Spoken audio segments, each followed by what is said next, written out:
নমস্কার, শুভ সন্ধ্যা। আজ 12ই জানুয়ারি। আজকের দিনেই জন্ম নিয়েছিলেন মহান বীর সন্ন্যাসী স্বামী বিবেকানন্দ।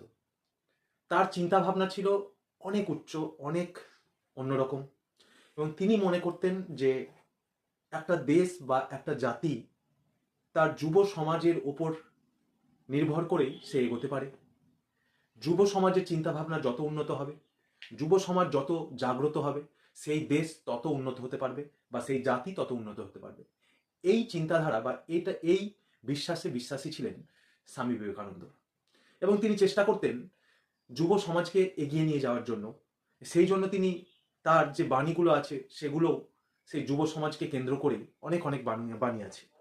তো তিনি যেমন বলেছিলেন যে ওঠো, জাগো, যতক্ষণ না পর্যন্ত তোমার লক্ষ্য তুমি অ্যাচিভ করছো ততক্ষণ পর্যন্ত থেমে থেকো না। এরকম আমরা বিভিন্ন তার বাণী আমরা পড়েছি বা শুনেছি।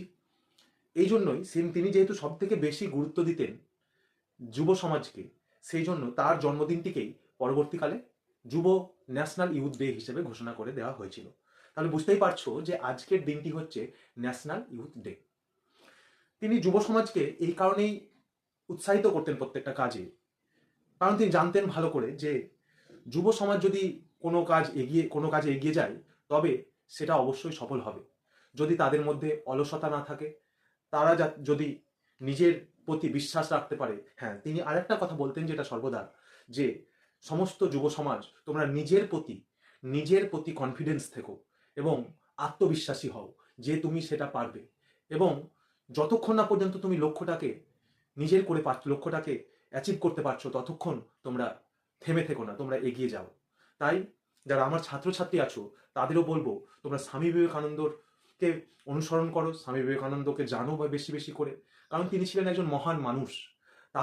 তার জীবনী বা তার কথা যদি আমরা জীবনের প্রত্যেকটা পদক্ষেপে মেনে চলি, তাহলে আমরা অবশ্যই একজন অন্য ধরনের মানুষ তৈরি হব এবং অন্যকে সাহায্য করার যে মানসিকতা, সেটা তার জীবনী পড়লে আমরা নিজেরা অন্যকে সাহায্য করার জন্য এগিয়ে যেতে অনুপ্রাণিত হব। তো আজকে ন্যাশনাল ইউথ ডে। আমার যারা ছাত্রছাত্রী আছো তাদেরকেও বলবো যে তোমরাই তো ভবিষ্যতে যুব সমাজ। তো তোমরা এগিয়ে এসো এবং তোমরা একটা নির্দিষ্ট লক্ষ্য তৈরি করো, এবং সেই লক্ষ্য যতক্ষণ না তোমার অ্যাচিভ হচ্ছে থেমে থেকো না।